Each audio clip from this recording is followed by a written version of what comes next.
nos condiciona a estar pues prácticamente haciendo una educación en la cual no es posible examinar a estos pacientes, deja mucho que desear en el aprendizaje. Los convenios para volver a la presenciabilidad se firmaron a inicios de año, pero las autoridades, pues bien gracias, no hacen nada para volver a la presenciabilidad.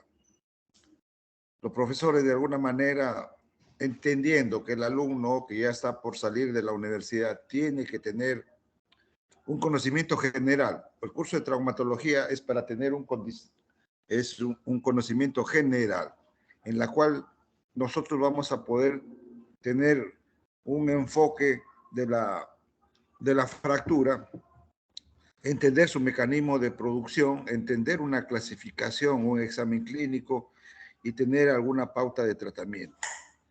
Porque ustedes no van a tratar fracturas, pero sí tienen que tener la referencia de estas para poder enviar los pacientes a un hospital cercano, tratándose que ustedes van a ser internados en algún lugar alejado de algún hospital o de alguna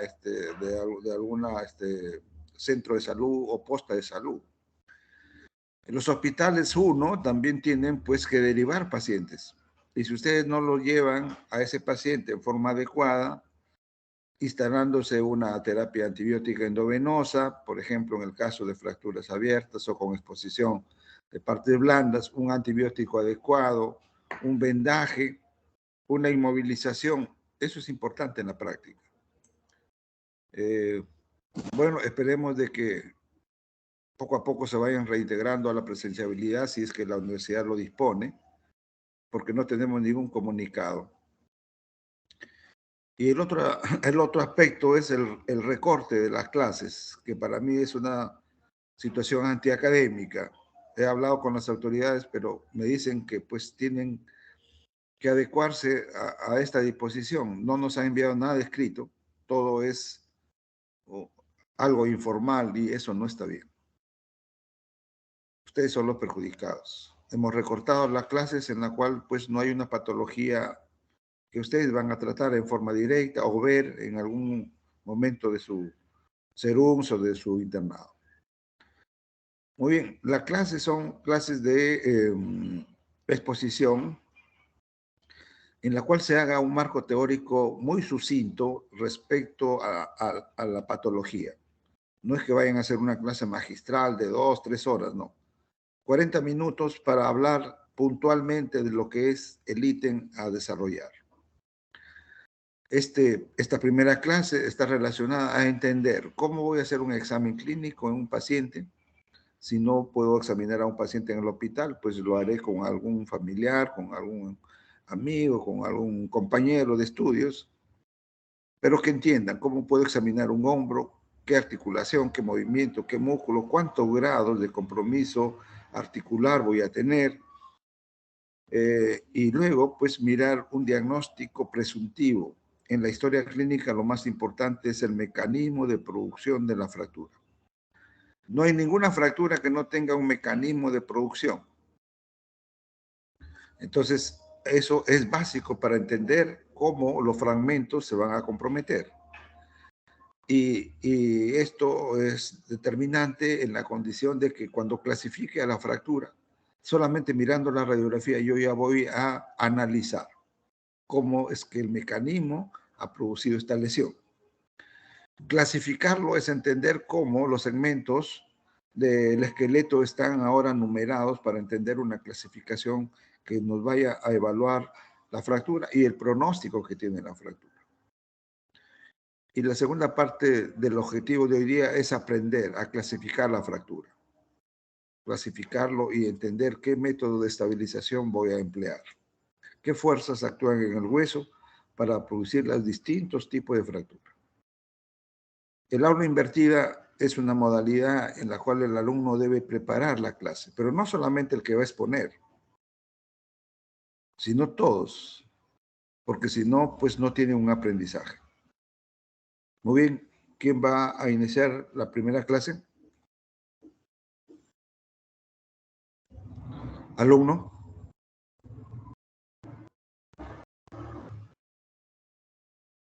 alumnos. Sí, doctor, la alumna Melissa. A ver, que comparta su PPT.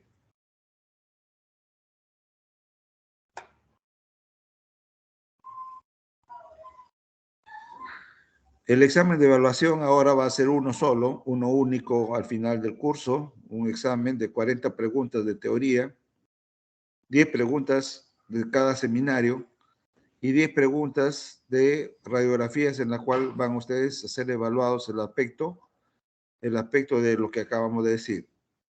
Evaluar el tipo de fractura, el mecanismo de producción de la fractura y el tratamiento que van a posiblemente aplicar. Eso está basado en las diversas radiografías que tienen con sus profesores, que tienen en las guías, o el PPT que le va a compartir de las fracturas de mi servicio, del Hospital Revaliati. Todo eso tienen que irlo analizando y tienen que irlo clasificando. Cualquiera de esas radiografías va a venir para la evaluación. Muy bien, a ver, adelante. Alumna Rodríguez. Doctor, buenos días. ¿Se me escucha bien? Sí, le escucho. Bien. Buenos días, doctor y compañeros. El primer tema es historia clínica y semiología del aparato locomotor. Voy a iniciar con la historia clínica. Pues vamos a comenzar en esta oportunidad con la anamnesis. Esta va a recoger información donde va a llevarse a cabo el diagnóstico presuntivo, ¿no? A base de esta información. Vamos a tener la afiliación, donde va a presentarse los nombres, el nombre completo, la edad, el sexo del paciente, el lugar de nacimiento, la de procedencia también, la fecha de nacimiento, domicilio, religión, raza, grado de instrucción y profesión. La segunda parte es la enfermedad actual, donde va a estar ubicada el episodio actual, la forma de inicio, si es brusco o agudo, el curso, los signos y síntomas principales, donde voy a hablar sobre el dolor, la deformidad, alteración funcional. También el relato cronológico del semiológico. Y la función biológica va a tratar sobre el apetito, la sed, la orina, la sed, la variación de peso que puede tener el paciente. Comenzando por el dolor, esta va a ser la sintomatología más común. Y también esto puede mascarar, ¿no?, los demás signos o síntomas. Van a ser de tres tipos: dolor local, referido y radiado. El local, el paciente pues va a señalar, ¿no?, la zona dolorosa para él, y suele estar relacionada con una causa ya precisa, como podría ser un traumatismo. También tenemos el dolor referido, donde esta zona ya dolorosa no se va a precisar con exactitud. El paciente va a tener una dificultad a localizarlo. Y el dolor irradiado, donde va a estar bien definido y se va a extender al territorio inervado por el tronco nervioso, dependiendo de la zona del dolor. Este puede ser de inicio brusco o agudo, como un traumatismo o insidioso crónico. En el caso de la deformidad, esta va a determinar el momento de su aparición. También se va a diferenciar si son deformidades congénitas, como el pie zambo, o van a aparecer a lo largo del desarrollo, como la esclerosis juvenil, o también relacionado a alguna lesión. Con respecto a la tumefacción, esto va a tratarse de una alteración del volumen y suele estar relacionada con un traumatismo, como la presencia de un derrame articular, un hematoma, o también se puede instaurar de manera progresiva, como un tumor o una infección. Con respecto ya a la alteración funcional, esto va a impedir pues realizar movimientos, no va a poder subir muchos escalones, no va a poder trabajar de manera agachado, va a haber alteraciones sensitivas variadas, puede presentar quemazón, un pinchazo, hormigueo, entumecimiento y también la falta de sensibilidad.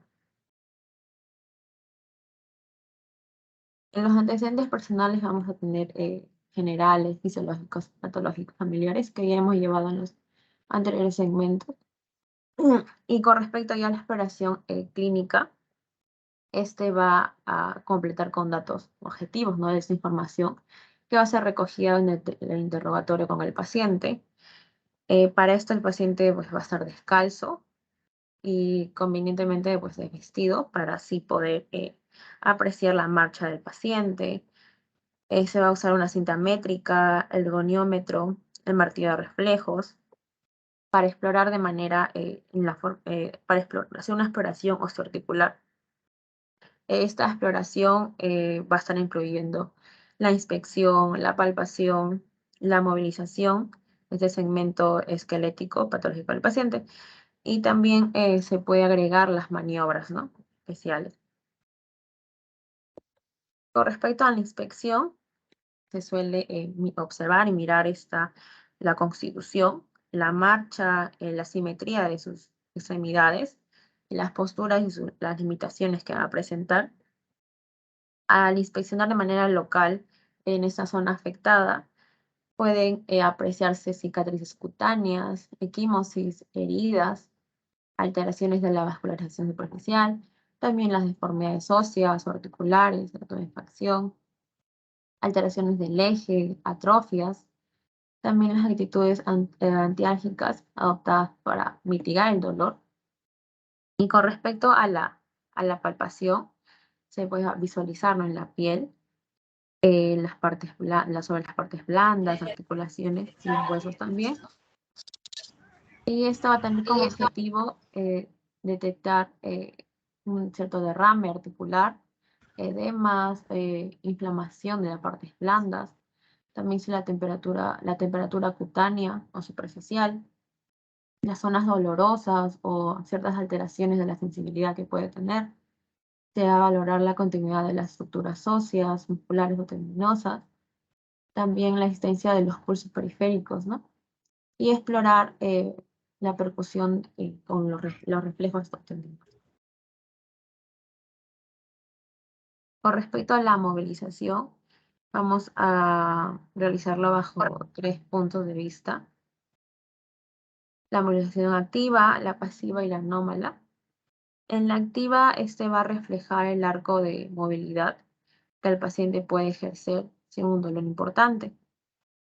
Aquí la amplitud del movimiento se realiza desde una posición neutra a un grado 0. Y este va a tener que ser de forma precisa, lo más precisa posible. Se va a ayudar del goniómetro y esta comparación con la articulación contralateral va a ser de una gran ayuda y muy importante para así evaluar la limitación. Aquí en la falta de movilidad de esa articulación se va a denominar la rigidez articular y va a estar, van a existir 3 grados de esta, ¿no? La ausencia total de la movilidad, o también llamada anquilosis, la limitación general de la movilidad, la limitación también de uno de los movimientos. Además, se deben explorar distintos planos del espacio, como son el plano sagital, el frontal, el transversal. En el plano frontal se va a hablar por la flexión y extensión. En el plano sagital, digo, flexión y extensión. En el frontal, la aducción, la abducción. En el plano transversal, la rotación interna y externa.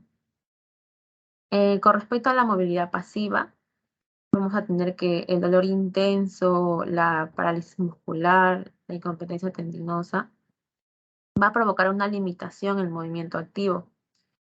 Y con respecto ya al arco completo de la movilidad, cuando se la va a realizar de manera pasiva, eso va a permitir descartar un bloqueo articular de un origen mecánico.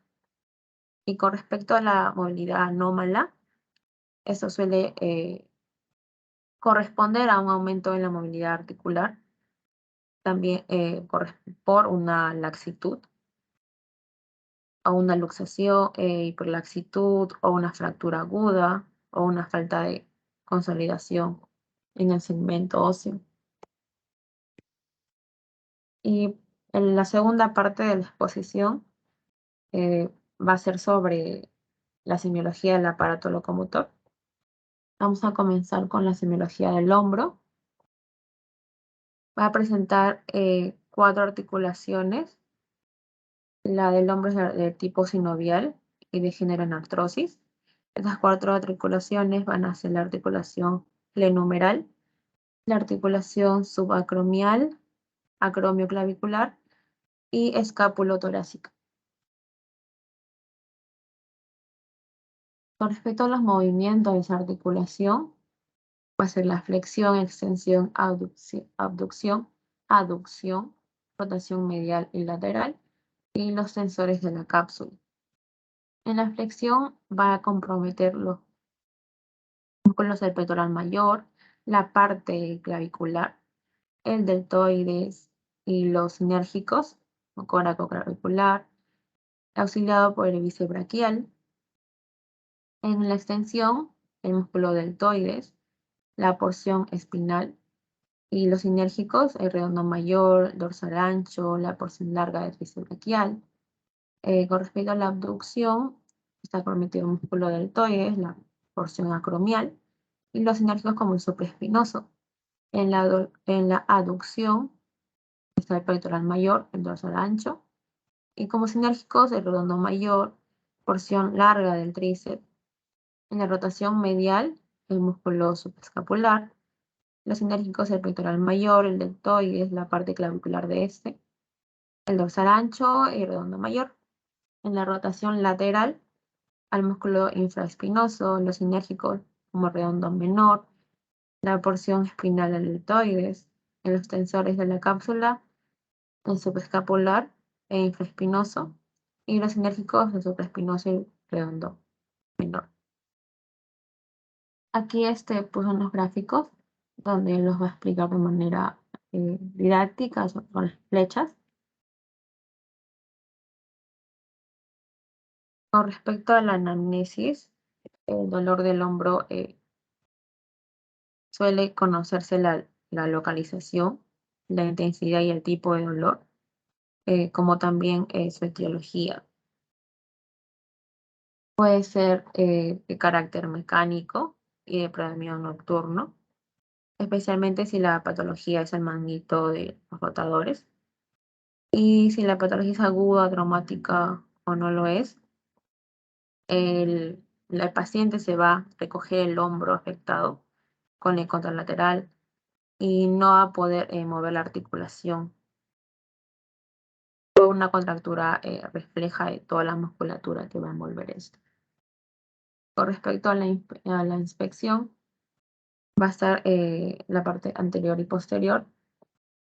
En la anterior se van a presentar relieves óseos, atrofias musculares, inflamaciones generalizadas, localizadas, cicatrices, incisiones quirúrgicas. En la posterior, el relieve óseo más visible es la espina de la escápula. Este va a dividir el hueso en 2 fosas, ¿no? Superior e inferior.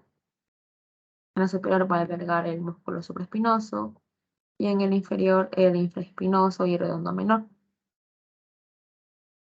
Con respecto a la palpación, también va a tener una visión anterior y una posterior. En la anterior se puede palpar la clavícula, la articulación acromioclavicular, la articulación externoclavicular, el acromio, el troquíter, el apófisis coracoides, la corredera occipital. Y esto dependiendo por ejemplo, en la clavícula, lo que se puede encontrar va a ser dolor, crepitación, inmovilidad patológica al momento de la palpación cuando es una fractura y con respecto a la articulación acromioclavicular, si hay una luxación, podría evidenciarse el signo de la tecla. En la articulación externoclavicular no va a ser necesario palparse, ya que esta va a ser muy evidente. En el acromio se va a palpar los bordes laterales y posteriores. Y en la apófisis coracoides sí va a ser posible palparse a profundizar el dedo pulgar. Y en la visión ya posterior, se va a palpar la cara posterior del hombro, donde se va a empezar la localización de la espina de la escápula, y se va a palpar la musculatura supraespinal y infraespinal. En la parte de la exploración física, tenemos a la movilidad activa. Aquí las lesiones articulares, como una patología periarticular, pues puede existir dolor y limitación en los movimientos activos. Y es así como se realiza la prueba de rascado en Knopfler, donde se va a valorar los arcos de la movilidad.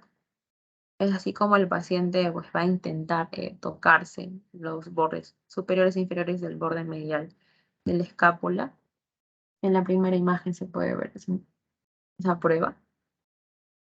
También tenemos la movilidad pasiva y movimientos de contrarresistencia. Aquí la articulación del paciente no se mueve y se va a poner en tensión. Por esto el esfuerzo de contrarresistencia puede localizar una lesión en el tendón o un músculo que se ha contraído. Esto va a permitir descartar el tendón lesionado.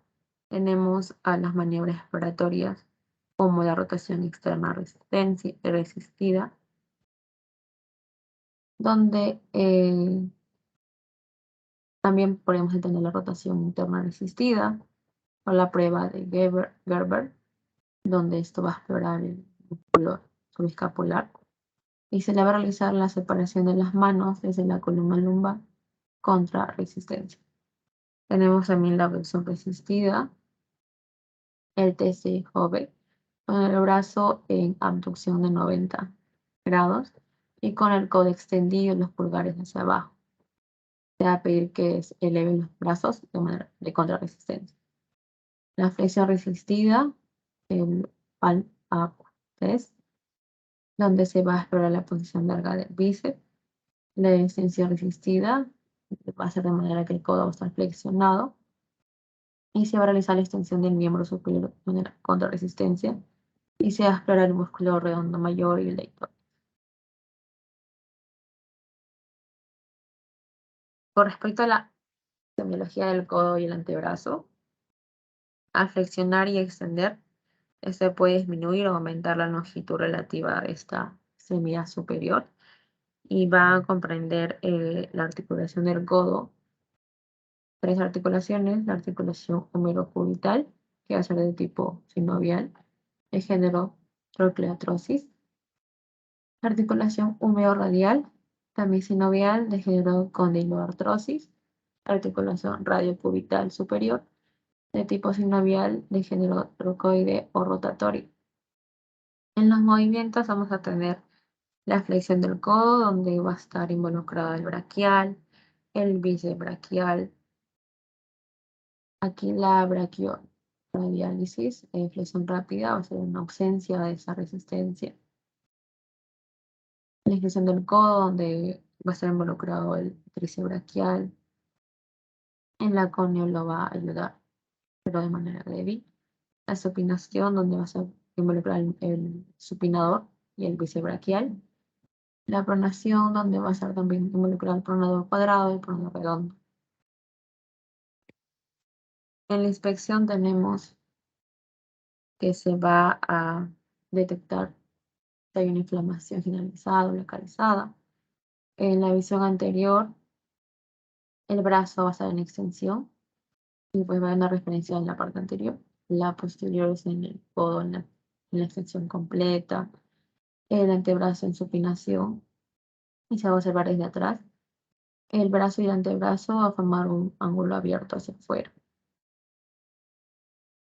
Aquí, cuando este ángulo es más pequeño, se va a llamar cubitus valgus, y si es mayor, cubitus varus. En la palpación tenemos los puntos dolorosos, como el epicóndilo, que va a ser doloroso si hay presencia de epicondilitis. La epitróclea, que va a ser dolorosa en presencia de epitrocleitis.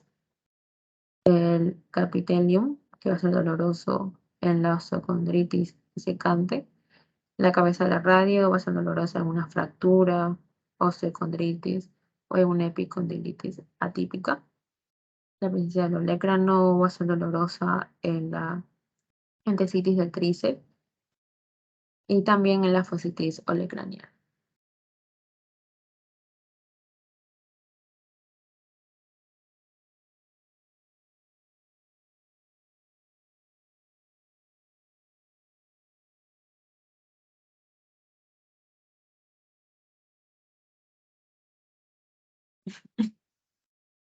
En la movilidad vamos a tener que la flexión normal va a ser de 140 y la extensión completa es de 0 grados. Además que las mujeres jóvenes tienen cierto grado de hiperextensión, tanto por su hiperlaxitud como por una imperforación de la faceta olecraniana.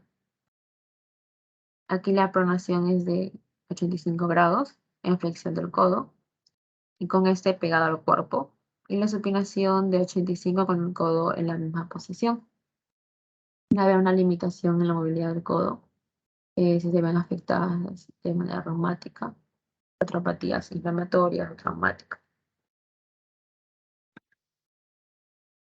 En la semiología de la muñeca y mano, la muñeca y el antebrazo va a tener una capacidad de pronación, de pronosupinación, donde esto va a permitir que la mano se sitúe en cualquier posición para la flexión.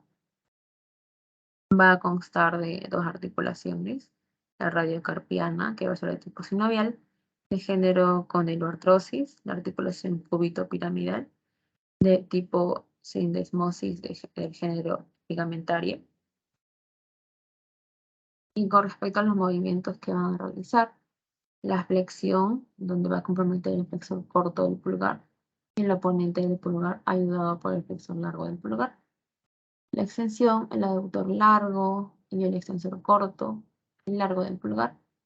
En la abducción, los músculos aductores largos, el largo y corto del pulgar. En la aducción, el aductor del pulgar de posición, oponente del pulgar y el flexor corto del pulgar. Y la circunducción, flexores aductores, los flexores y los aductores. En la inspección de la mano, se va a evaluar las deformidades en la muñeca y la mano.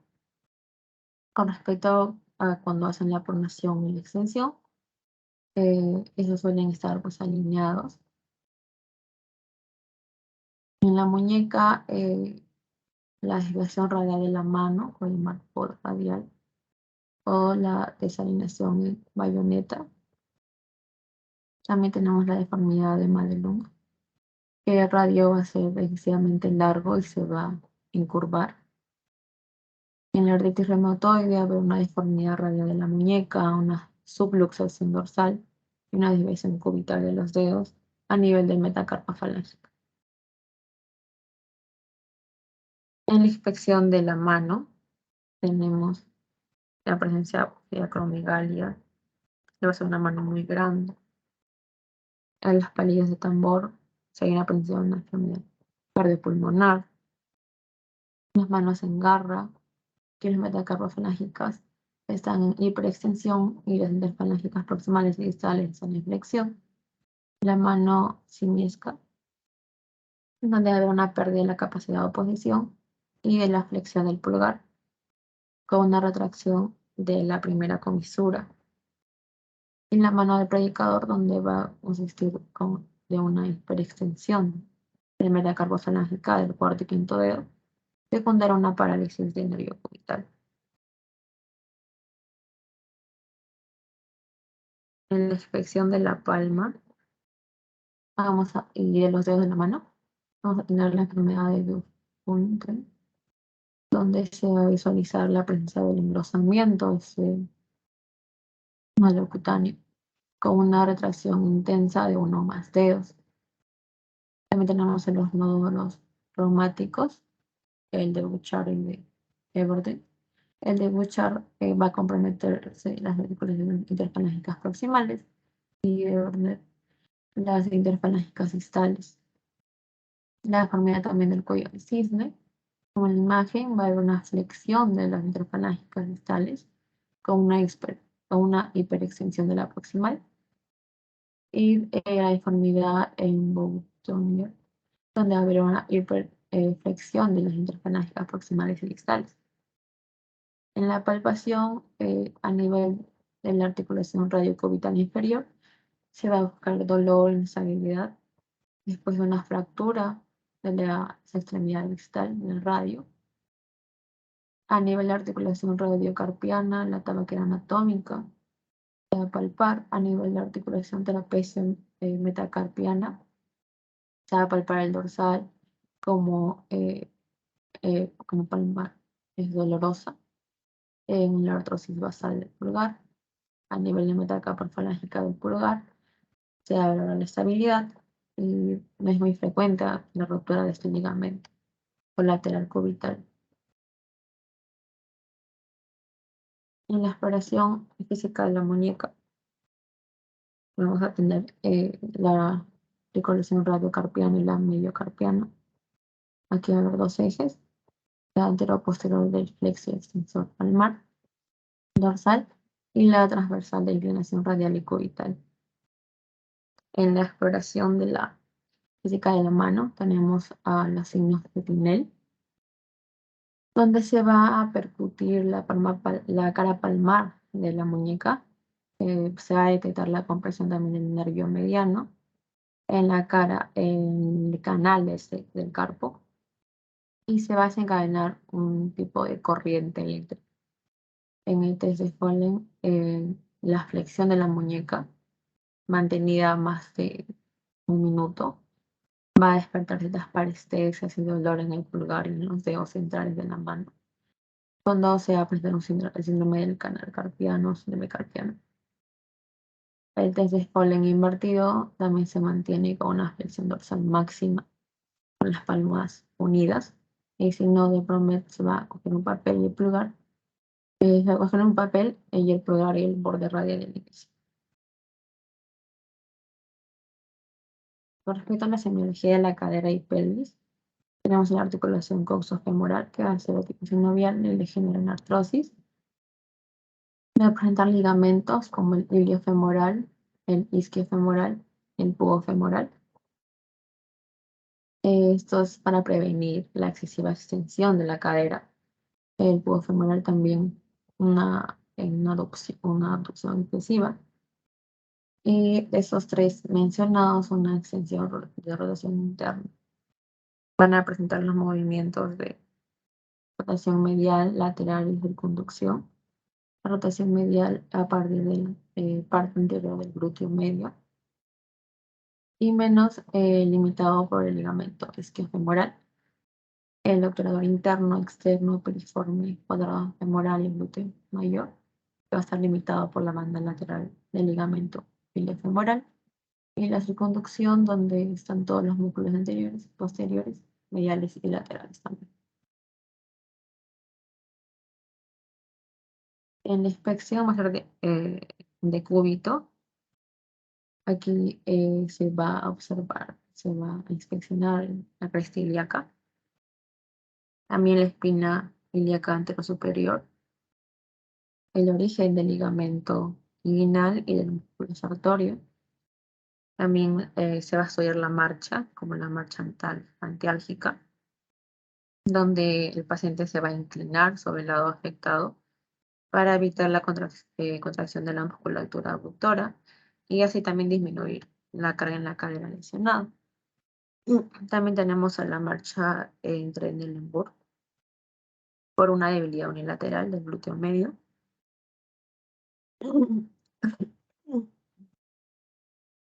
La palpación tenemos a decúbito supino, se va a palpar la cresta ilíaca anterosuperior, el origen del músculo sartorio, y la cresta ilíaca, la espina ilíaca anteroinferior, donde va a haber una inserción del tendón director recto anterior.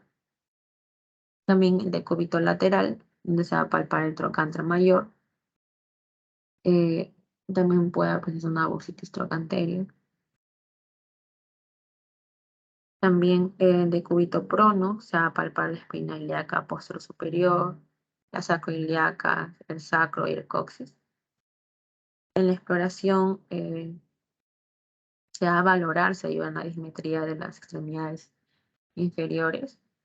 A ver, dos tipos de dismetría: la verdadera y la aparente o funcional. La verdadera va a haber una alteración de los huesos de las piernas y esto va a provocar un acortamiento o alargamiento relativo de una respecto a la otra. Mientras que en la aparente o funcional, la longitud relativa de ambas extremidades inferiores es la misma, pero hay una inclinación de la pelvis por escoliosis o una contractura en una cadera.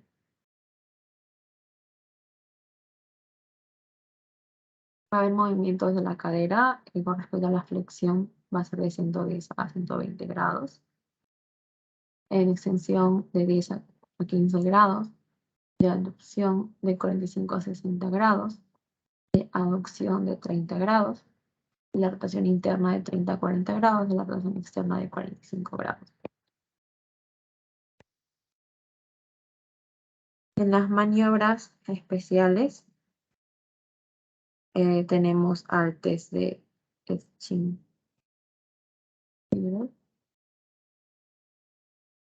Es de cúbito supino. Se le va a indicar al paciente que levante la pierna, donde se va a explorar la rodilla en extensión y contra la resistencia del examinador. También la prueba de Anvil va a ser también de cúbito supino y las rodillas en extensión. Se va a golpear varias veces en el talón ipsilateral y se va a provocar un dolor en la cadera si hay una patología degenerativa.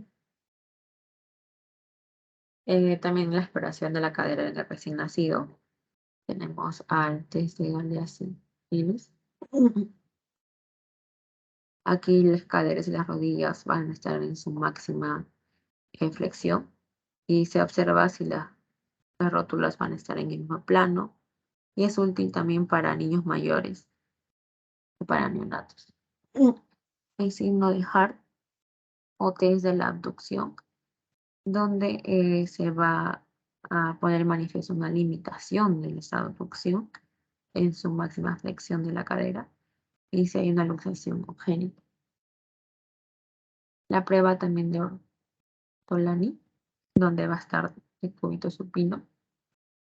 Es muy útil en las 2 primeras semanas de vida. Aquí el niño va a estar en cúbito supino, se va a colocar las caderas y las rodillas en flexión, se va a mantener sostener con las manos, de manera que el pulgar se encuentre sobre el cóndilo interno y los dedos centrales sobre el trocánter mayor. Con respecto a la semiología de la rodilla, vamos a tener dos articulaciones, femorotuliana y la femorotibial. La femorotuliana va a ser de tipo sinovial, de género troquiartrosis, y la femorotibial de tipo sinovial, de género condiloartrosis. Van a presentar movimientos de flexión, extensión, rotación interna de la pierna semiflexionada y rotación externa de esta. En la flexión van a comprometerse el músculo bíceps femoral, el semitendinoso, semimembranoso, y van a estar ayudados del recto interno, sartorio, semitendinoso y popliteo. En la extensión, el músculo cuádriceps con ayuda del tensor de la fascia lata. En la rotación interna, el músculo sartorio, semitendinoso, semimembranoso, popliteo y gracilis. Y en la externa, el bíceps femoral. Con respecto a la inspección, tenemos al genu varo, al genu valgo, al genu flexio y al recumbatum. Genu varu es cuando dos rodillas tienden a separarse, mientras las piernas se juntan por abajo. En el genu valgo las rodillas se juntan, las piernas se separan relativamente y esto va a adoptar un aspecto en X. En el genuflexo o una desviación anterior de la rodilla. Esta se va a desviar hacia adelante por una dismetría de las extremidades inferiores. Y el genurrecumbatum, la rodilla se desvía hacia atrás.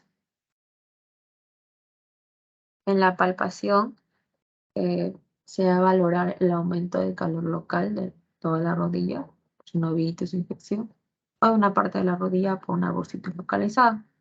También la presencia de derrame articular, la presencia de crepitaciones articulares, la presencia de puntos dolorosos, tanto articulares como extraarticulares. Puede doler sobre la interlínea interna, la interlínea externa. Puede haber dolor en la presión sobre los cóndilos femorales internos y externos. Dolor en el polo superior de la rótula o en el polo inferior de la rótula también. En la exploración de la rótula se explora con una pierna estirada, con los dedos pulgares e índices de ambas manos. Se va a valorar en su situación y se va a movilizar arriba, abajo, derecha, izquierda. Tenemos aquí a la mano una maniobra del cepillo, donde se va a presionar contra el fémur, el signo de Solem, donde se va a bloquear la rótula hacia el distal y que el paciente dé una patada. Va a ser doloroso en la contramalacia, también el movimiento de la rodilla, como la flexión de cúbito supino de 130 grados, de cúbito prono de 110, 120, la extensión de 0 grados, rotación interna de 10 y rotación externa de 25 a 30. En la exploración ligamentosa de primer grado es leve, pequeña ruptura fibrilar. Va a estar caracterizada por un dolor momentáneo, un intervalo libre, con poca reacción inflamatoria y una estabilidad completa. El segundo grado va a ser moderada ya cuando hay una ruptura incompleta y más dolor. También una evidente reacción inflamatoria con derrame articular, estabilidad de la rodilla. El tercer grado cuando es grave, una ruptura ligamentosa completa, una inestabilidad articular, porque la ruptura capsular estará asociada al hematoma y haber poco dolor tiene una gravedad progresiva, con estabilidad ligera, moderado grave. La ligera es cuando las superficies articulares van a separar menos de 5 milímetros, moderado cuando se separan de 5 a 10 y grave mayor a 10 milímetros. Tenemos en la expresión física las pruebas de estabilidad de ligamentos colaterales, la maniobra del valgo forzado y el ligamento cruzado anterior, que es la de Lachman. En la semiología del pie tenemos las articulaciones de movimiento, son la tibio-peroneal astragalina, donde habrá una flexo-extensión del tobillo y las de los dedos, las metacarpofalangicas e interfalángicas, que van a ser responsables de aplicación del pie al suelo y también para la marcha. Las articulaciones de acomodación, la astragalina y la de Chopard y la de Lisfranc. La articulación tibio-peroneal astragalina, que es de tipo sinovial, del género troquiartrosis, la articulación subastragalina, que es de tipo sinovial y de género doble artrodia. La articulación de Chopard, que es la de astrágalo escafoidea, que es de tipo sinovial. La articulación de Lisfranc es tarsiana, de tipo sinovial, de género astrodia, articulación metatarsofalágica, de tipo sinovial, de género condyloartrosis. Las interfalángicas, de tipo sinovial, de género artrosis. Aquí el dolor en el tarso medio, como en Lisfranc, puede ser degenerativo y secundario a una alteración en el arco interno, sea en un pie plano o cabo. El antepié, sometido metatarsal, o bien por una deformidad digital que va a empeorar esta la marcha o el tipo de calzado. En la inspección tenemos que va a ser sentado. Se va a valorar el pie y sus posibles alteraciones, tanto el antepié, el arco interno, el retropié, la planta y la presencia también de callosidades. En la palpación evaluamos el retropié, la cola del estrágalo, que va a ser poco susceptible de palpación, el calcáneo, en casi toda su extensión interna, el tendón de Aquiles, que va a ser muy subcutáneo, metatarsofalágica, el Harif tiene una movilidad en flexión dorsal de 80 grados y plantar de 35. Y en la exploración tenemos a las pruebas de inestabilidad lateral, tanto externa e interna como la anteroposterior. En la lateral externa e interna se va a sujetar con una mano a la pierna y con la otra el retropié, haciendo una supinación y una pronación forzada. Y en la anteroposterior va a estar sentado, con las piernas colgando. El explorador va a sujetar la tibia con una mano por delante y la otra va a tirar el talón hacia adelante. En la semiología de la columna vertebral tenemos el dolor de la espalda, que va a ser una de las causas más frecuentes. La prevalencia de una lumbalgia es también frecuente en un 80%. Y las condiciones normales, como la columna vertebral, va a ser que va a ser recta en el plano frontal, mientras que en el plano anteroposterior va a presentar 4 curvas fisiológicas: la lordosis cervical, la sifosis dorsal, lordosis lumbar y curva sacra. Y va a haber también ciertas desviaciones patológicas en el plano frontal, como es la escoliosis. Y la columna cervical tenemos la inspección, donde se va a observar la actitud y la posición de la cabeza centrada o ladeada, fija o libre, inmóvil. Aquí en los pacientes con luxación atlo-axoidea pueden tener la cabeza, necesidad de sostener la cabeza con las manos, que hacen el signo de Rux. Y en el dolor cervical también. Y en la palpación, los puntos de Arnold dolorosos, donde va a haber la palpación en las apófisis mastoideas. Se explora lateralizando la cabeza del paciente hacia el lado contrario. En las lesiones por hiperextensión es frecuente también encontrar una contractura unilateral del esternocleido mastoideo. En la movilidad tenemos que la columna cervical se moviliza en flexión, extensión, inclinación, rotación derecha a izquierda. En la flexión del cuello va de 35 a 45 grados. La extensión también. La cabeza se inclina hacia los lados en 45 grados. Y la rotación y extensión superior de 60 y la rotación y flexión de 45.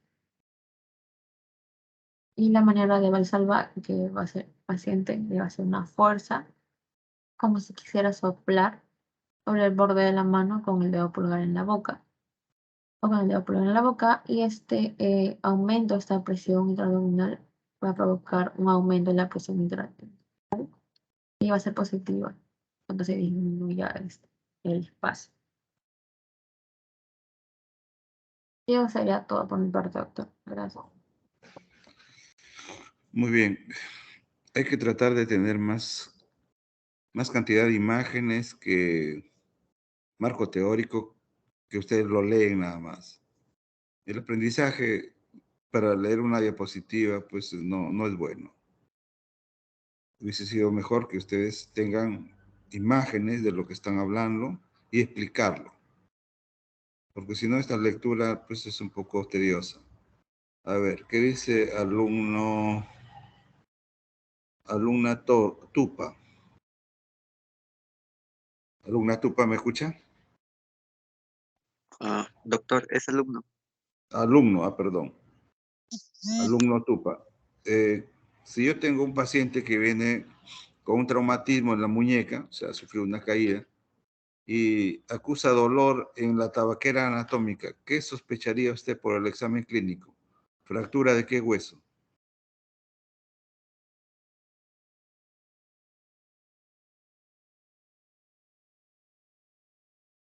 Alumno, ¿me escucha?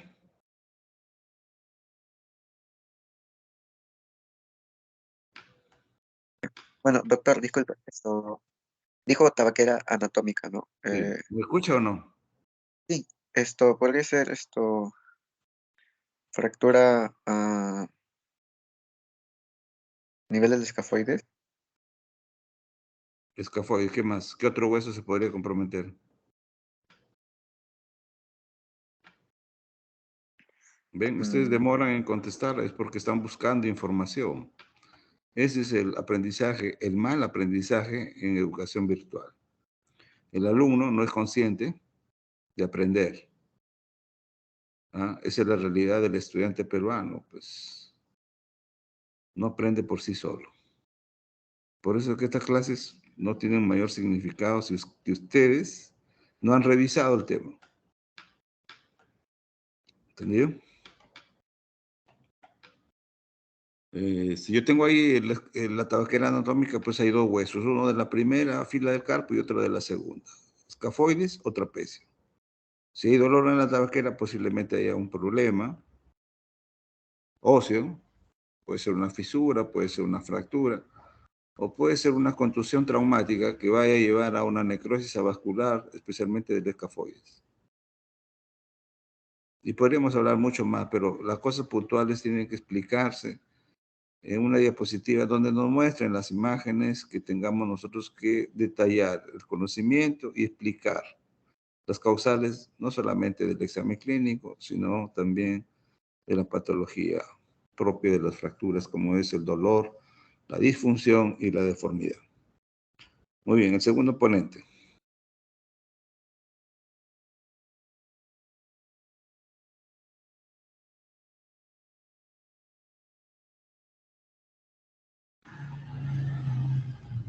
El segundo ponente, Sí, doctor, un momento, por favor. ya, comparta su diapositiva. ¿Se puede ver? Sí.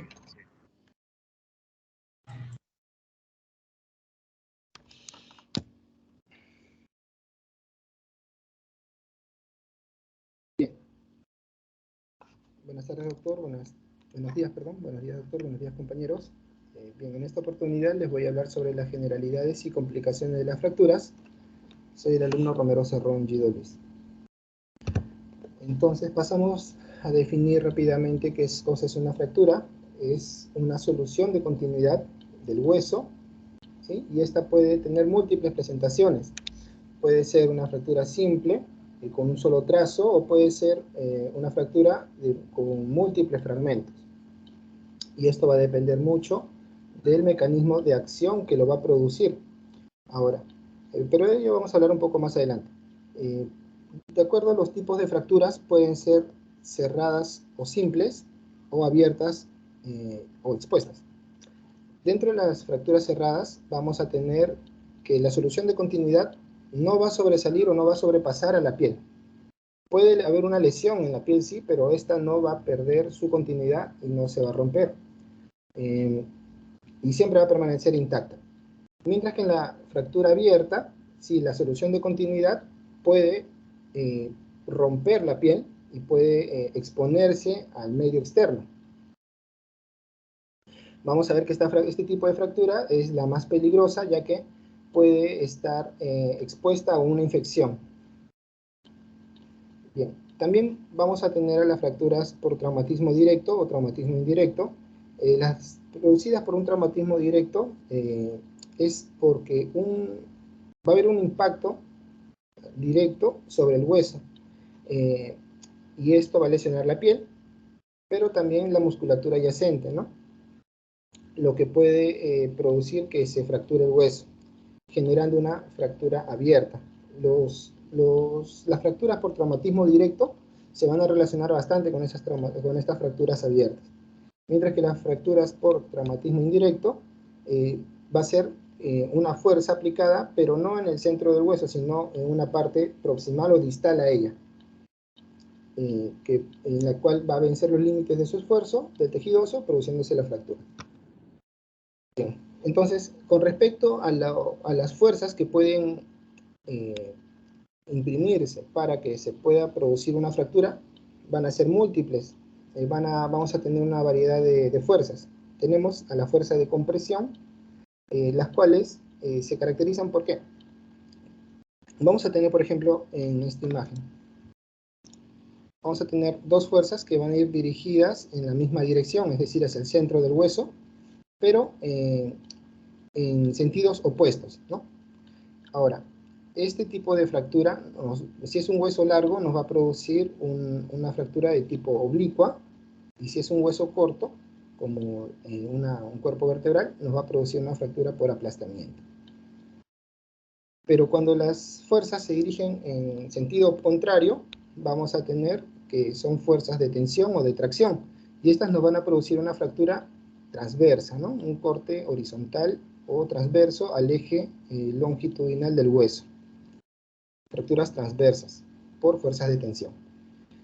Cuando las fuerzas son de torsión, es cuando tengo un hueso y lo giro en un sentido, lo roto en un sentido y la otra porción del hueso lo roto en otro sentido. Entonces se van a tener dos fuerzas de rotación en sentidos contrarios. Y esto nos va a producir una fractura en espiral. No es oblicuo, sino en espiral.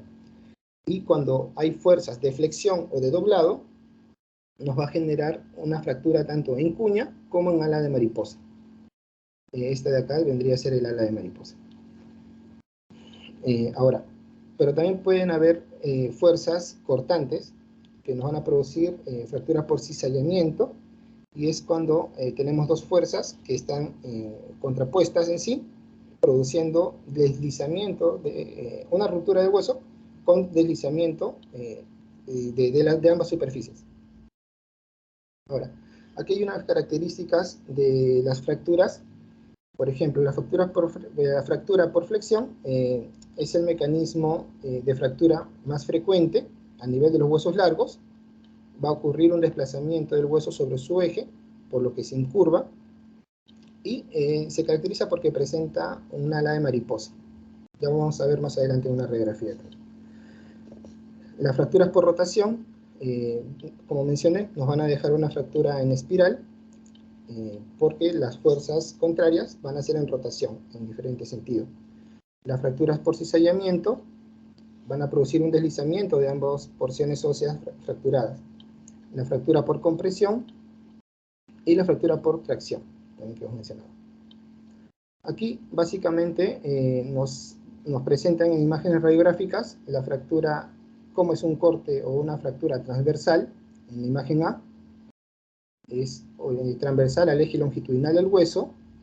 Una fractura comminuta quiere decir en imagen B que es una fractura con múltiples fragmentos del hueso fracturado, y es muy complicado poder hacer la reducción de este tipo de fractura. En una fractura espiroidea es por rotación, y generalmente ocurre cuando nos paramos en un pie y giramos el cuerpo bruscamente. Entonces estamos aplicando fuerzas de torsión en sentido contrario, y se van a producir este tipo de fracturas. También tenemos fracturas patológicas por alguna lesión osteolítica a nivel del fémur, en este caso. Es importante hablar o recordar los trazos o los cortes, bueno, trazos en sí de la fractura: trazo transversal, los trazos oblicuos. Bueno, por acá no veo uno, por acá hay un trazo oblicuo, espiroideo, comminuta, ¿no?, por aplastamiento, y también por arrancamiento o por abulsión, que nos va a ayudar mucho para recordar la clasificación AO, que más adelante voy a explicar. Bueno, aquí está. Con respecto a la clasificación de fracturas AO, es la clasificación integral de las fracturas más extendida en la actualidad. Fue iniciada por Müller en el año de 1970 y actualmente es asumida y aceptada por la Asociación de Trauma y Ortopedia, la OTA. Esta clasificación nos permite orientar las posibilidades terapéuticas y el pronóstico de la fractura, y permite la evaluación y comparación de los resultados de dichos tratamientos. Consta de un código alfanumérico de 5 elementos que paso a explicar a continuación. Aquí voy a tener unos números, 5 dígitos combinados, ¿no? Números y letras, por eso es un código alfanumérico. El primer dígito me va a indicar la localización del hueso. El segundo me va a indicar el segmento, qué parte del hueso está lesionado o fracturado. El tercer dígito, la letra en sí, me va a indicar el tipo o la morfología de la fractura. Y el dígito que sigue me va a indicar el grupo. Va a haber una clasificación. Y bueno, el último, que indica los subgrupos, este es posterior al tratamiento, que no voy a tomar en cuenta en esta explicación. Ahora, entonces los dos primeros dígitos me van a indicar la localización de la fractura. Entonces, el primer dígito va a adquirir un número, pero este número va a ser adjudicado porque va a ser representado por cada hueso. Por ejemplo, el número 1, al número lo voy a llamar número 1. Al cúbito y al radio los vamos a llamar número 2. Al fémur se le va a dar la denominación número 3. A la tibia y al peroné la denominación número 4. No olvidar esto porque dependiendo de esto vamos a hacer esta clasificación. Entonces, si acá yo veo mi primer dígito, el número 3, ya sabemos que estamos hablando del fémur. Si fuera el número 2 o 1, estaríamos hablando del húmero. Bien, entonces, ¿qué me indica esto? Que la fractura va a estar, si en el 3, si acá dice 3, va a estar en el fémur. Ahora hay que ver en qué parte del fémur está la fractura. Puede ser en su segmento proximal, acá, en su segmento proximal, en su segmento medio o diaficiario o en su segmento distal. Y cada segmento va a tener una denominación numérica. El segmento proximal va a ser representado por el 1, el segmento diaficiario por el número 2 y el segmento distal por el número 3. Es así entonces que ya vamos localizando la fractura en el hueso, en qué hueso es y en qué segmento del hueso está. Ahora vayamos a ver qué tipo de fractura es la que vamos a catalogar. Y aquí ya nos estamos fijando en la letra, que puede ser A, B o C. Y esto nos va a indicar la gravedad. El A menos grave, B y C mucho más graves. Ahora, si la lesión o la fractura está a nivel de la diáfisis, parte intermedia, ¿sí? Número 2, segmento 2, ¿sí? Vamos a ver que la clasificación del tipo de fractura va a estar en función a los segmentos de fractura que vamos a obtener. Por ejemplo, un tipo A sería una fractura simple, una fractura oblicua por acá, con dos trozos óseos fracturados, ¿no? Entonces, este sería un tipo A nivel de la diáfisis. Pero si la fractura es con cuña o en ala de mariposa, esta correspondería a nivel diaficiario, esta correspondería a un tipo B. Y si la fractura es compleja o comminuta, correspondería a un tipo C. Entonces estamos viendo que del A al C está empeorando el tipo de fractura del paciente. Esto nos va a indicar gravedad también, severidad de la lesión. Pero si la lesión se encuentra en el número 1 o el número 3 del segmento óseo, es decir, en el segmento proximal o en el segmento distal, va a cambiar la denominación. Y aquí vamos a ver si ya no va a ser como acá, como en la porción diaficiaria, sino vamos a tener en cuenta la articulación, el compromiso articular. Por ejemplo, un tipo A nivel de la epífisis va a ser una fractura que solamente va a comprometer a la metáfisis, no está comprometiendo la articulación. En cambio el B sí va a estar comprometiendo parcialmente la articulación, y el C va a estar comprometiendo ya de manera completa la articulación. Pero hay variaciones, no en todos los huesos vamos a ver esto. Específicamente hay variaciones a nivel del húmero, a nivel del fémur proximal y a nivel del peroné. Aquí, ¿por qué pongo húmero proximal 1-1? Porque recuerden que el húmero se representa por el número 1 y el otro 1 me indica que es la porción o el segmento proximal de ese hueso. Entonces vayamos a ver al húmero 1-1. sería estos tres. Sería A, el tipo A, si vemos que hay una fractura extraarticular unifocal a nivel del troquín o del troquíter. Sería B, si hay una fractura extraarticular bifocal. Y sería C, si está fracturado o está comprometido la cabeza del húmero. Es decir, va a haber una fractura intraarticular. Con respecto al fémur, el fémur está representado por el número 3, 3, 1, indicaría la región proximal, o sea, la porción de la cabeza y el cuello y los trocánteres, ¿no? Entonces, una fractura tipo A en el fémur me indicaría que la zona de los trocánter está comprometido, está fracturado. Un tipo B me indicaría que la fractura es a nivel del cuello, del fémur, y un tipo C me indica que la fractura es a nivel de la cabeza. Igual con respecto al segmento malular 4, puede ser una lesión lateral extensa infrasindesmal, por debajo de la articulación, o intradesmal, o suprasindesmal. Es cuestión de familiarizarnos nada más con la clasificación para poder realizarlo adecuadamente. Ahora, con respecto a los grupos, al cuarto dígito, primero evaluemos al A. Recordemos que el tipo A, aquí está, a nivel diaficiario era una fractura simple, una fractura en cuña o una fractura comminuta.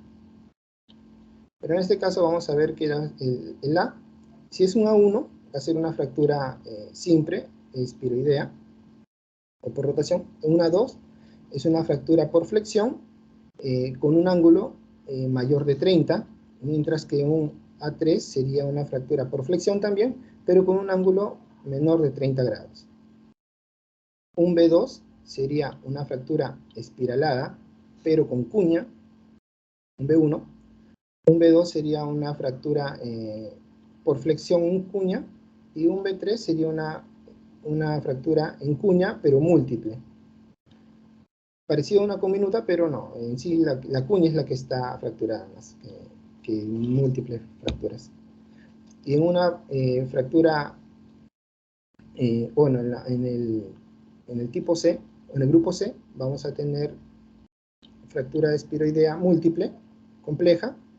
En el C2, una compleja segmentaria, y en el C3, una compleja irregular, ¿no? Esto también me va a indicar la severidad de la lesión.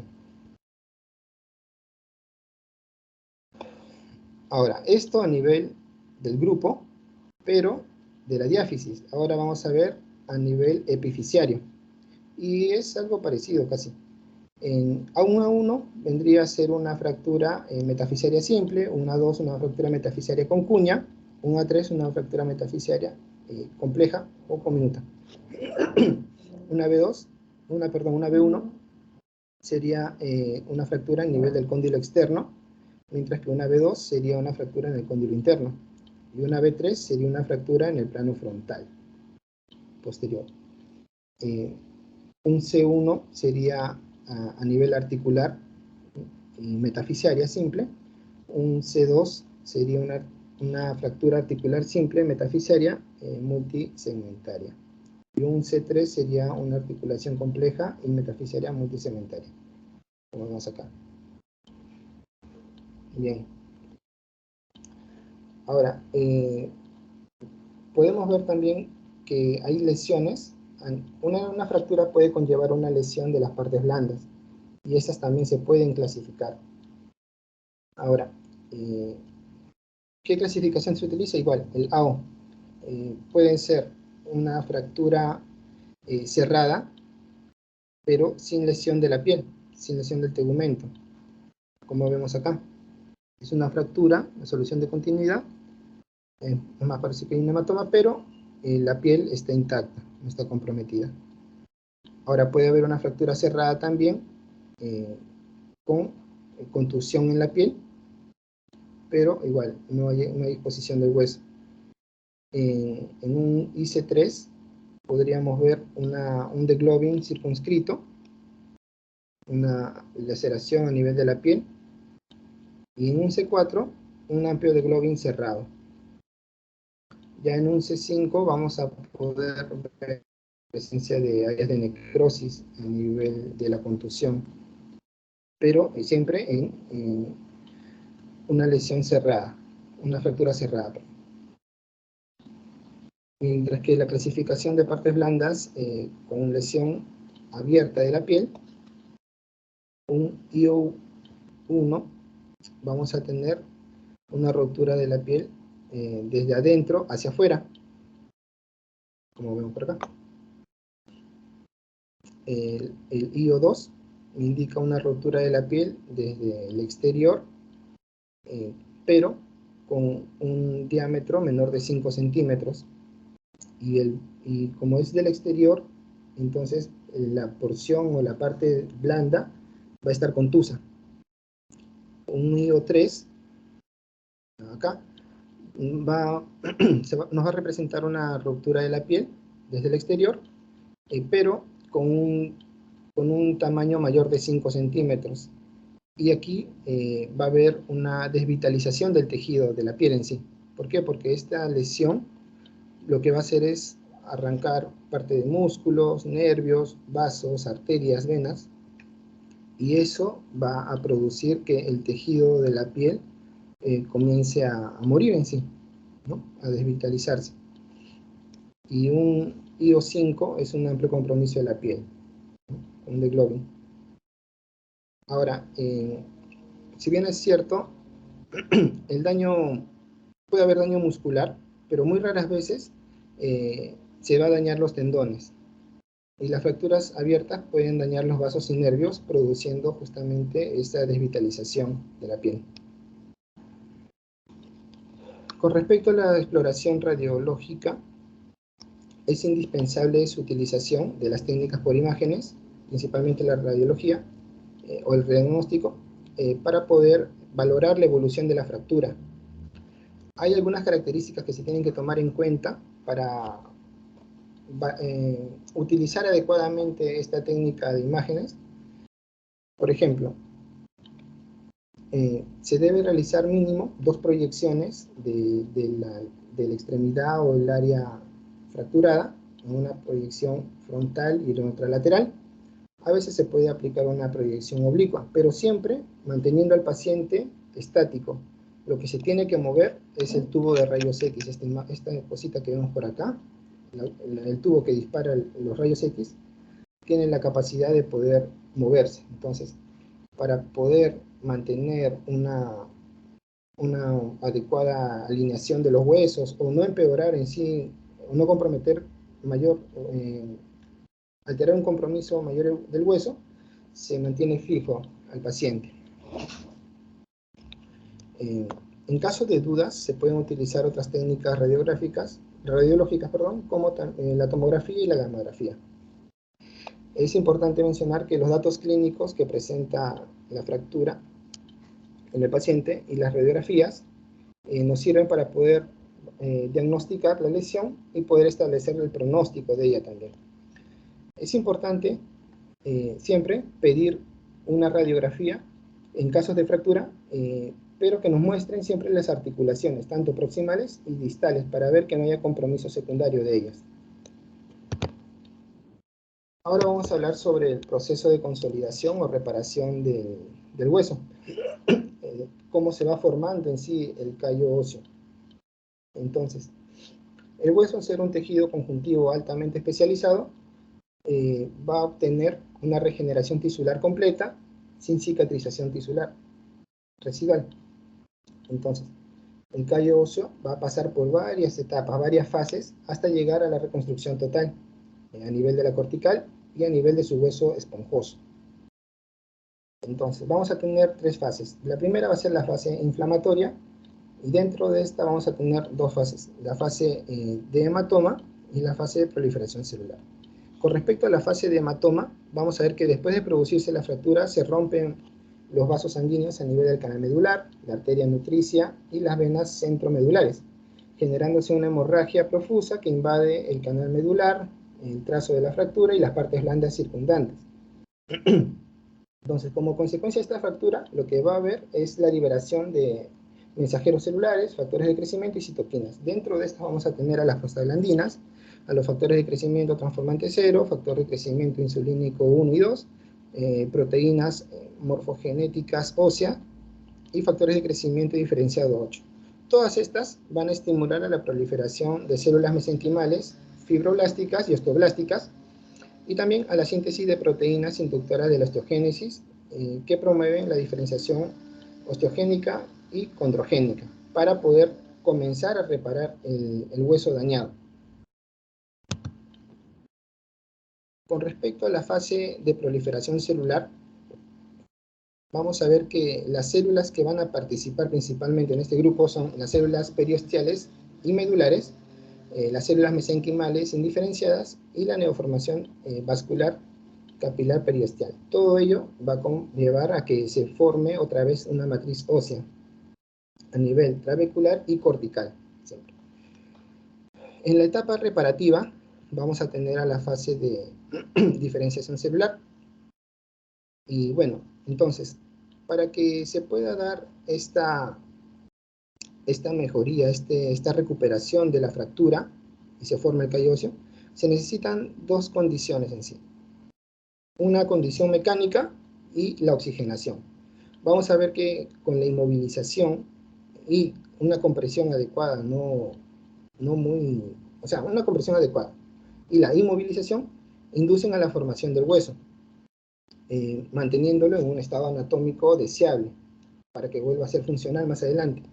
Y la oxigenación también es importante, ya que las partes del hueso que son vascularizadas tienen que tener una presión parcial de oxígeno mínimo, o bueno, por encima de 30 milímetros de mercurio, para que pueda revascularizarse y las células puedan diferenciarse adecuadamente, tanto en osteocitos y condrocitos, para que pueda regenerarse. En la fase de osificación, vamos a ver que los condrocitos hipertróficos del cartílago adyacente al hueso trabecular periosteal induce la osificación. Esos condrocitos se van a diferenciar en osteocitos. También la revascularización cortical va a ser, a través de los huesos trabeculares, va a ser guiado por la función osteoblástica. Estos osteoblastos lo que hacen es, se está generando la matriz ósea, pero no hay canales por donde pueda revascularizarse al hueso. Entonces, los osteoclastos van a comenzar a hacer mediante su función de resorción ósea, va a comenzar a hacer los canales para poder revascularizar al hueso otra vez, favoreciendo la osificación y a la formación del callo osteónico. Y finalmente, en la fase de remodelación, esta es la última etapa, y se produce muy lentamente cuando la fractura ya está curada y el hueso ha recuperado su función mecánica. Y en esta fase se va a caracterizar porque el callo periosteal y medular va a ser perfilada, el hueso va a corregir sus bordes y va a estar como antes, ¿no? Liso, digamos.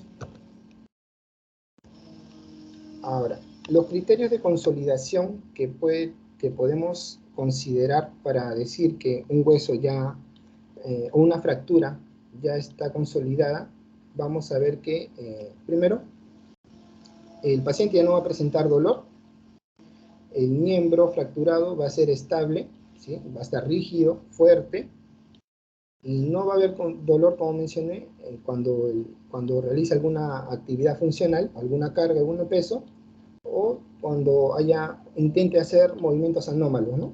O de extremo, digamos, que exija un poco más a la región afectada.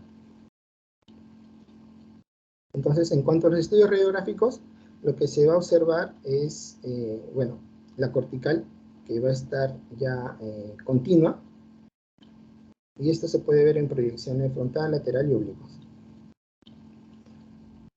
Es importante mencionar que para favorecer a la formación del callo óseo, es importante estabilizar a la fractura.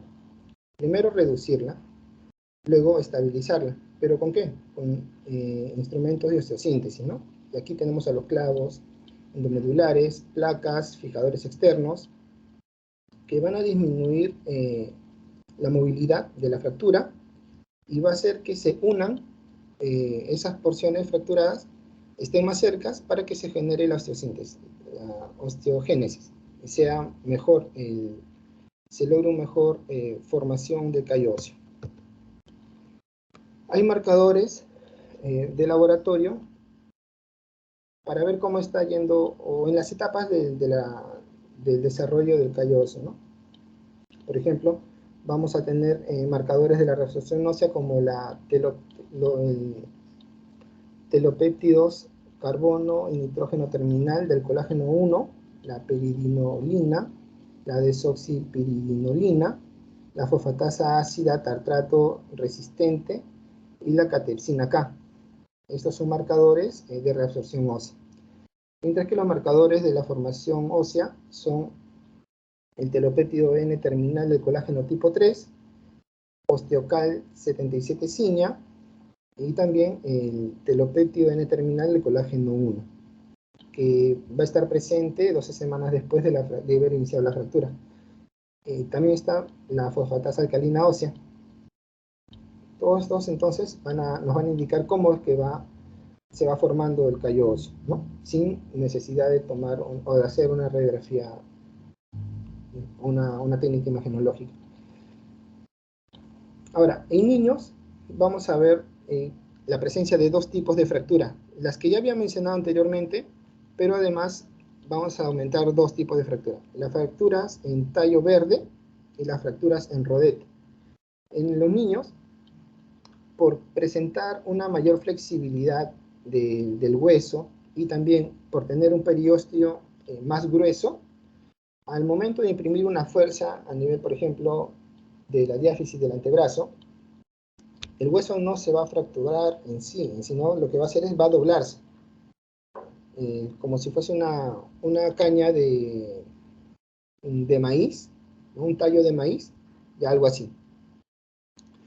Y esta imagen curva que vemos por acá, sí se considera una fractura en tallo verde, ¿sí? Sin solución de continuidad aparente, pero aquí puede haber una pequeña fisura.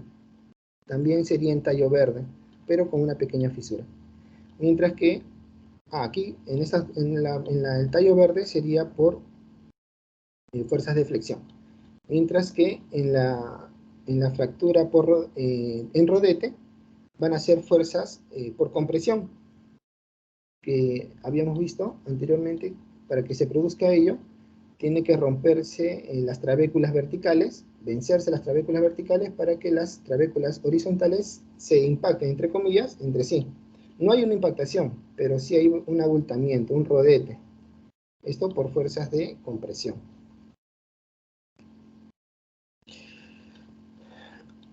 En los menores también puede haber compromiso a nivel de la fisis, ¿no? Del cartílago de crecimiento. Entonces, puede haber unas lesiones que afecten totalmente o de manera parcial el cartílago de conjunción. Y estas se van a dividir, en 7 grados que encontré en el libro. En el grado 1 vamos a ver la presencia de una fractura que ocurre netamente en el cartílago de conjunción, en este espacio que estoy delimitando con el puntero. Y es intrafisario, pero como está fracturado el cartílago de conjunción, va a haber una detención del crecimiento. Y esto ocurre mayormente en el peroné distal. Pero también puede haber una fractura o un grado 2, y es la forma más frecuente. Es una fractura a nivel del cartílago de conjunción y de la metáfisis. Y esto ocurre mayormente en el extremo distal del radio, de la tibia y a nivel de las falanges. Un grado 3, vamos a tener una fractura a nivel del epífisis y del cartílago de conjunción. Vemos acá. Mientras que en una 4 es de ambas. Vamos a tener una fractura de tipo epífiso-metafisiaria, porque va a estar comprometido la epífisis, la fisis, que es el cartílago de conjunción, de crecimiento, y la metáfisis, todo esto. También puede haber una fractura por impactación en un grado 5 o aplastamiento. Una fractura por abulsión, donde parte de la metáfisis, de la epífisis y de la epífisis va a estar abultada por una fuerza de tracción producida por algún tendón que se insertó en esa zona. Y bueno, un estadio 7 donde ya hay una pérdida de un fragmento de epífisis metafisiario. Bien, ahora voy a hablar sobre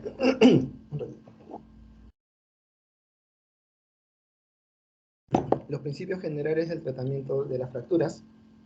Vamos a ver que el objetivo principal del tratamiento de una fractura es conseguir la máxima recuperación funcional posible del segmento afectado mediante el establecimiento de unas condiciones que faciliten el proceso biológico normal de consolidación.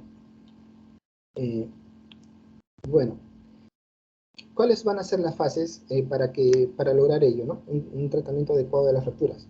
Primero, la reducción de la fractura, la contención o inmovilización de la fractura y la rehabilitación.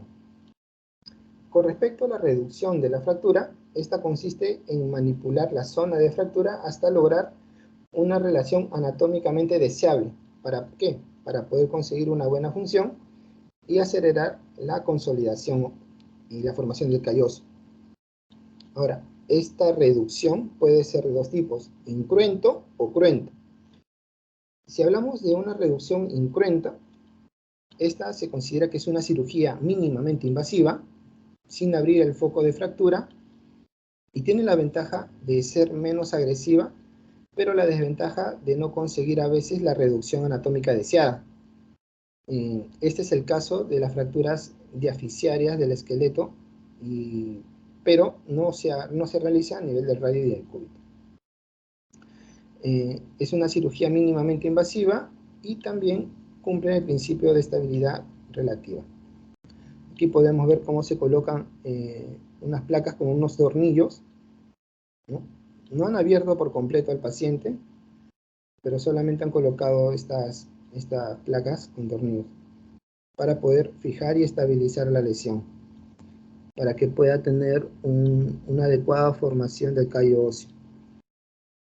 Aquí han introducido una varilla intramedular con unos clavos.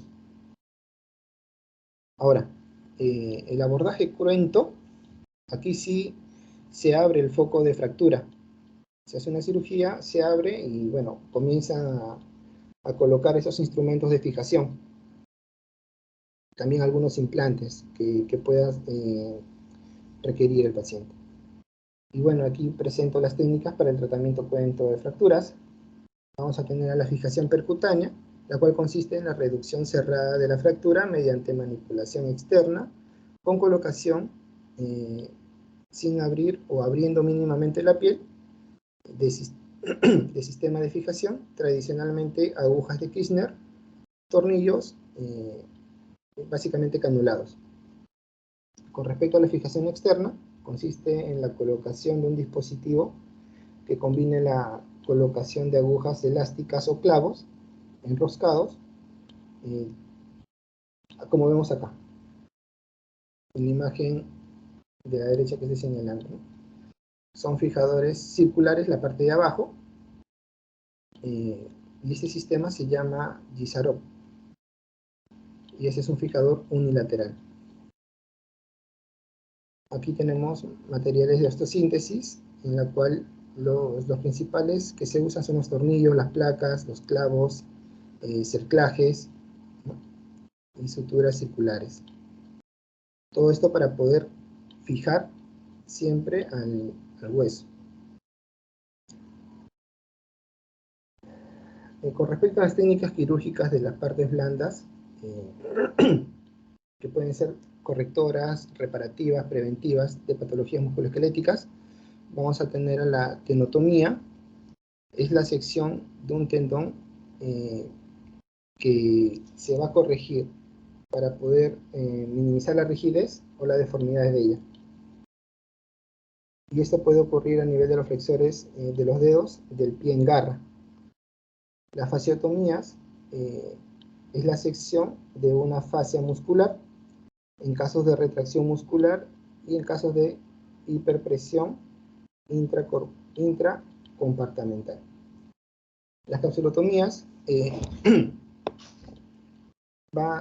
se realiza una apertura a nivel de la cápsula articular en sentido transverso a la dirección del movimiento principal de esta articulación. Está indicada para el drenaje en pacientes con artritis reumatoide, también contracturas articulares de cualquier etiología. Las capsulectomías es la excisión o extirpación de un fragmento de toda la cápsula articular en intervenciones quirúrgicas para poder corregir la rigidez o una contractura. La transposición tendinosa, esta para darle movilidad a un músculo que estaba inmóvil porque su tendón no funcionaba, entonces se hace una transposición tendinosa para poder recuperar la función de ese músculo paralizado. Se realiza también la meniscectomía y la sutura meniscal. Con respecto a las técnicas quirúrgicas óseas correctoras y reconstructivas, vamos a tener a las osteotomías, artrodesis y artroplasias. Con respecto a la osteotomía, es toda interrupción de la continuidad del hueso realizado de forma quirúrgica, cuyo objetivo es la reorientación del mismo para poder restaurar correctamente la alineación del hueso. Vamos a ver que en las zonas rurales muchas veces las personas se fracturan y después de un tiempo, que puede ser un mes, 2 meses, vienen a la costa o a la capital para que puedan tratar su fractura. Pero ¿qué pasa? Ya pasó un tiempo de un mes, 2 meses, esa fractura, como haya quedado, va a formarse callo óseo. Entonces, como vemos en esta imagen radiográfica, está deformada, ¿no? No tiene un adecuado alineamiento anatómico. Entonces, aquí estaría indicado la osteotomía. Hay que entrar, cortar otra vez parte del hueso para tratar de unirlo adecuadamente. También se realiza la artrodesis. Consiste en una intervención quirúrgica en la cual se fijan 2 piezas óseas anclando una articulación. Como vemos acá en la columna, por ejemplo, muchas veces en la columna cervical también ocurre. Hay una desviación de la columna y para poder fijar esa articulación se realiza la artrodesis. Evidentemente esa articulación ya va a perder movilidad y los músculos que están implicados en la función también van a perder su capacidad. Y con respecto a las artroplastías, es una operación quirúrgica que pretende restablecer, mejorar o modificar favorablemente una alteración patológica de una articulación. Pueden ser de tipo de escisión, interposición o de sustitución. Ya para ir terminando, vamos a hablar sobre las complicaciones de las fracturas.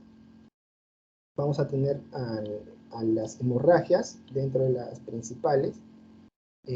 Como mencionamos, las fracturas tanto cerradas o las abiertas, principalmente las abiertas, van a lesionar músculo, partes blandas, vasos, arterias, nervios, y en ello puede conllevar a unas hemorragias.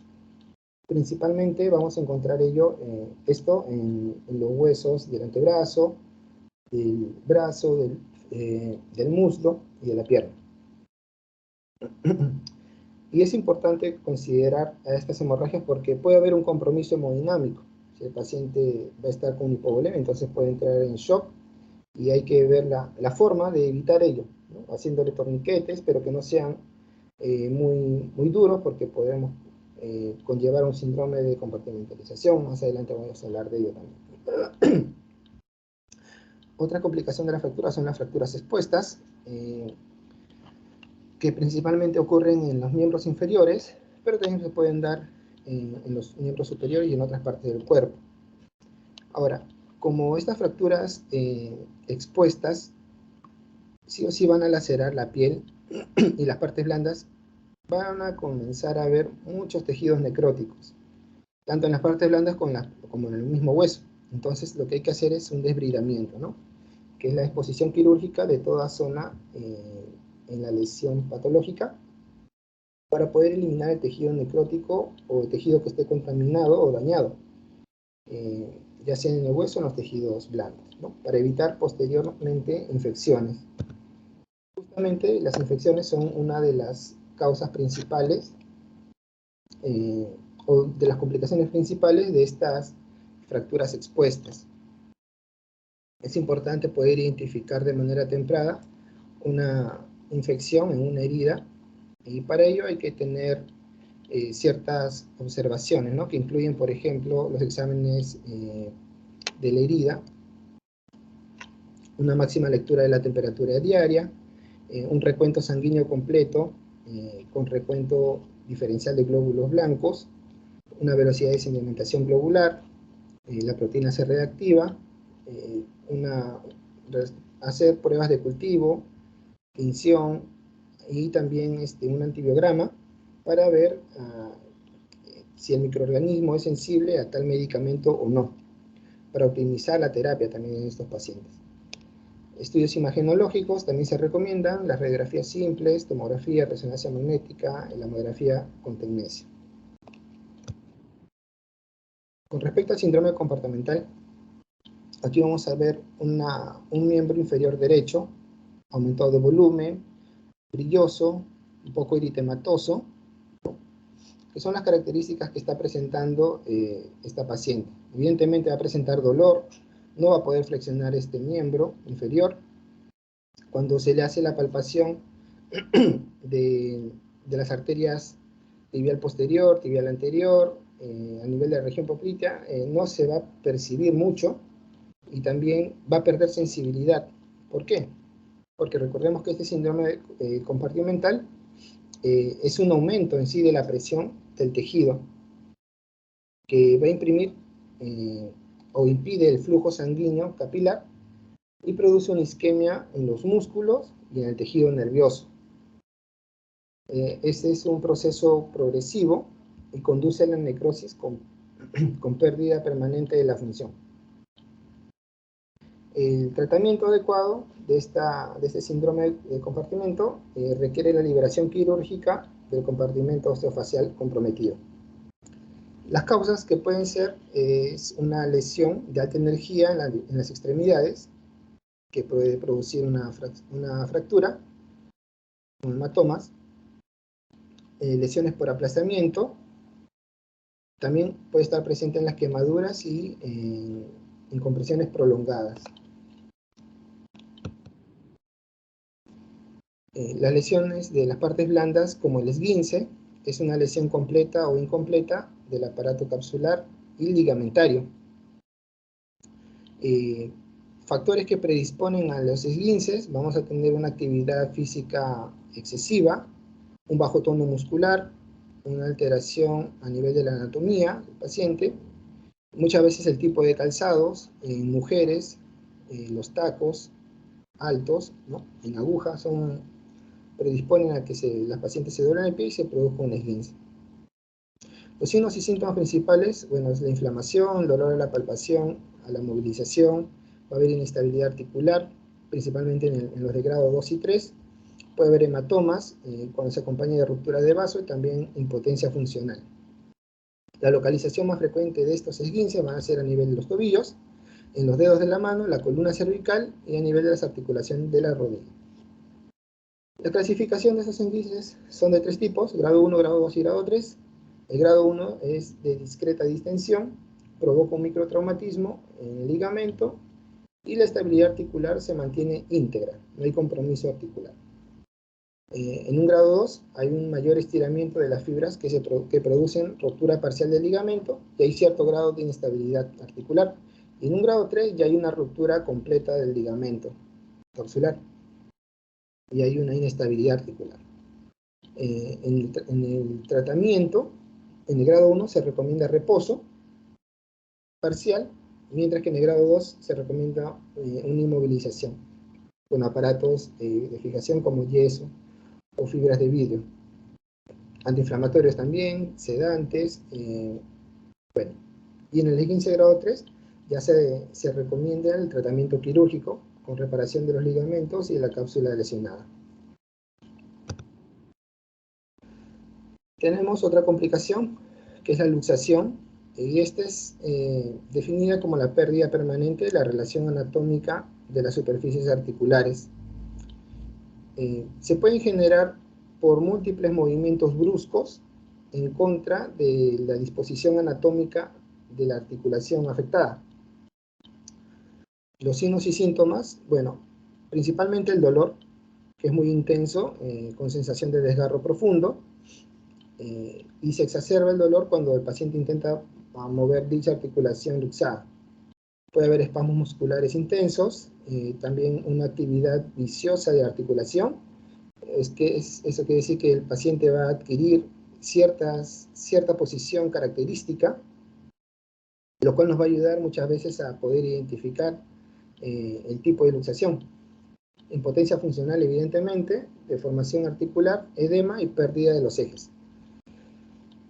Aquí podemos ver a nivel del hombro derecho una luxación anterior, inferior y superior, ¿no? La inferior nos va a dar el signo de la charretera. A nivel del tobillo vamos a tener un pie que está en inversión. Bueno, se ha doblado el pie como se dice cotidianamente y se ha producido una luxación a nivel de la articulación astrágalo-tibial. Muchas veces se puede acompañar de fractura de los malleolos, pero las luxaciones que más llaman la atención son las que se producen a nivel de la cadera, en la articulación coxofemoral. Y vamos a ver que esta puede ser dos tipos, una luxación anterior y una luxación posterior. Y el mecanismo de producción está claramente ya especificada, marcada.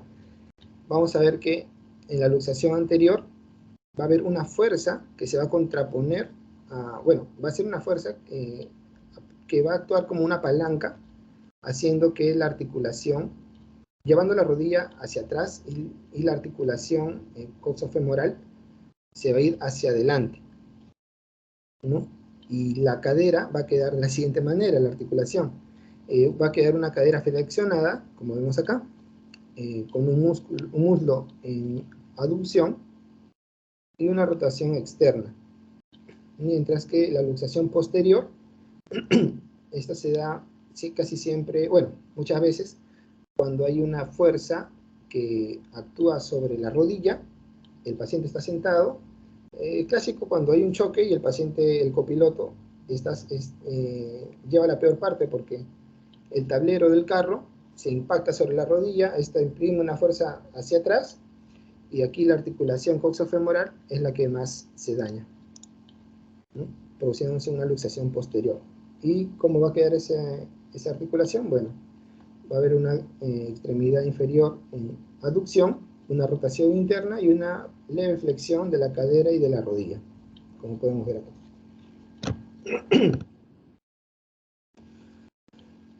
Puede haber también un retardo de consolidación, si es que se ha llevado todo de una manera adecuada, la fractura ha sido bien reducida, ha habido una adecuada inmovilización, sin distracciones de los focos de fractura, ya ha pasado el tiempo requerido, pero aún no se ha observado la consolidación, entonces algo está pasando ahí. Hay que hacer pruebas de laboratorio, imagenológicas, para poder dar con el diagnóstico y ver qué cosa está ocurriendo que no se está consolidando adecuadamente ese hueso. Puede haber una pseudoartrosis, igual, transcurridos 6 meses, no se aprecia que haya presencia de consolidación, puede existir movilidad normal en el foco de la fractura, y bueno, también puede haber lesiones nerviosas, ¿no? La neuropraxia, la axonomexis y la neuromexis. Es de menos a más la lesión que se va a producir en los nervios, y la primera va a estar dada, la neuropraxia va a estar dada por un bloqueo reversible que cursa con una isquemia local, una desmielinización selectiva de la vaina axonal, pero tiene buen pronóstico porque puede revertirse. La axonomexis es una lesión más severa, ocurre por disrupción axonal y a nivel de la vaina de mielina también. pero el epineuro está intacto y el pronóstico es regular. Mientras que la neuromepsis hay una sección completa del nervio, hay una disrupción del endoneuro y tiene un mal pronóstico, ¿no? Porque este nervio por sí solo no se va a poder regenerar, tendría que operarse el paciente. Otra complicación es la trombosis venosa profunda, caracterizada por la tríada de Virchow, en la que tiene que haber un daño endotelial, por algún corte, alguna torsión, algún daño térmico o por hematomas. Va a haber un estado de hipercoagulabilidad y una estasis venosa, ¿no? Que generalmente es por inmovilización prolongada o por una deambulación tardía postquirúrgica. Los factores de riesgo para esta trombosis venosa es una tromboembolia previa, edad avanzada, neoplasia maligna, obesidad, varices en miembros inferiores, insuficiencia cardíaca congestiva, entre otros, y el paciente va a presentar dolor, mucho dolor a nivel de la pantorrilla o el muslo, va a haber distensión venosa, edema, como vemos acá en su pierna izquierda, esteridematoso, edematizado, aumentado de volumen y presenta dolor. Cuando el paciente intenta hacer un movimiento de dorsiflexión, esto va a presentar mucho dolor, ¿no? Y ese es el signo de Homans. El signo de Pratt es cuando hay una presión dolorosa a nivel de la pantorrilla. El manejo para esta trombosis venosa profunda vendría a estar dada por una terapia anticoagulante, iniciada con heparina no fraccionada, y posteriormente administrar heparina de bajo peso molecular, ¿no? Y después de 3 a 6 meses del tratamiento, cambiar a warfarina. Profilaxis para prevenir esa trombosis venosa profunda pueden ser los anticoagulantes, las compresiones elásticas y la movilización precoz.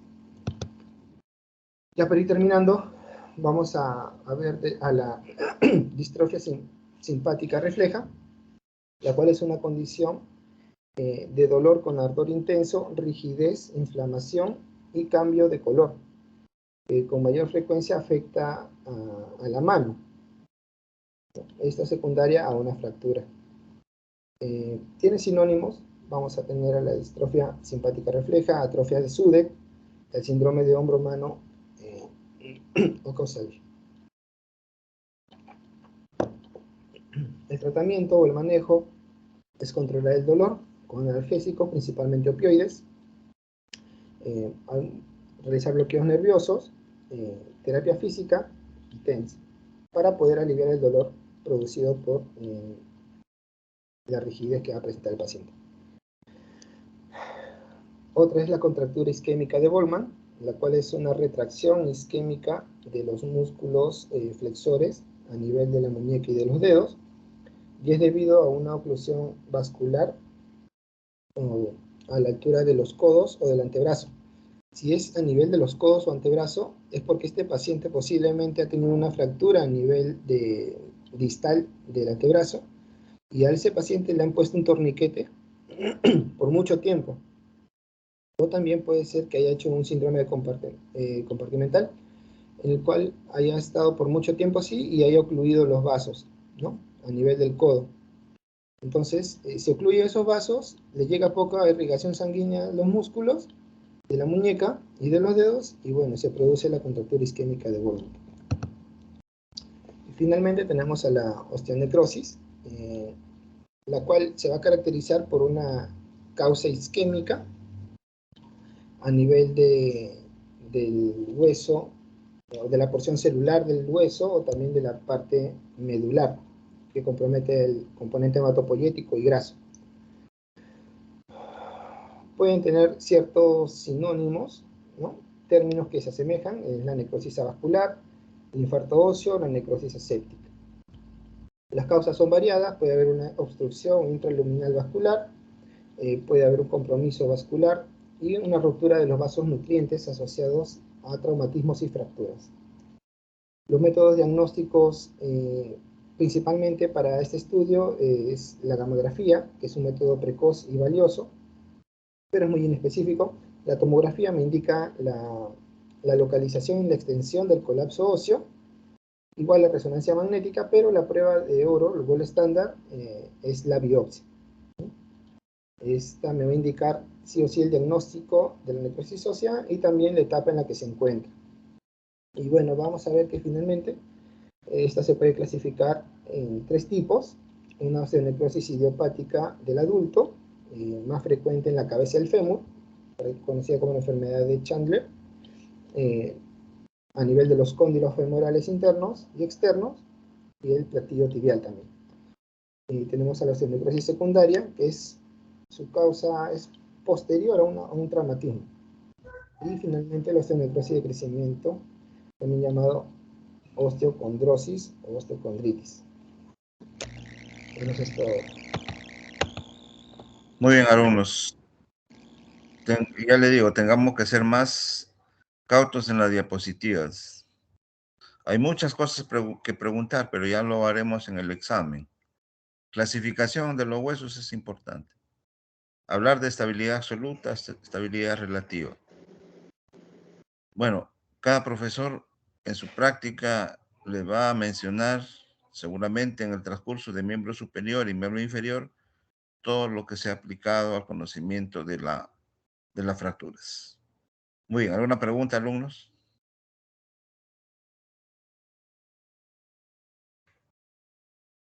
¿Alumnos, me escuchan?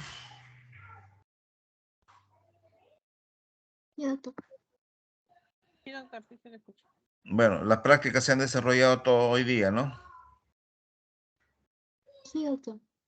Bueno, Sí, doctor. cualquier cosa, delegado, me comunica, por favor. Hasta luego, alumnos. Hasta luego, doctor. Hasta Gracias. luego. Hasta luego. Hasta luego, Vayan doctor, creando, gracias. vayan creando una carpeta para que Gracias. suban los PPT que tienen ustedes que hacerlos en una carpeta, porque eso se envía al decanato cuando se termina la rotación. Muy bien, hasta luego. Ok, Hasta doctor, luego, gracias. doctor. Hasta luego. Muchas gracias, doctor. Muchas gracias.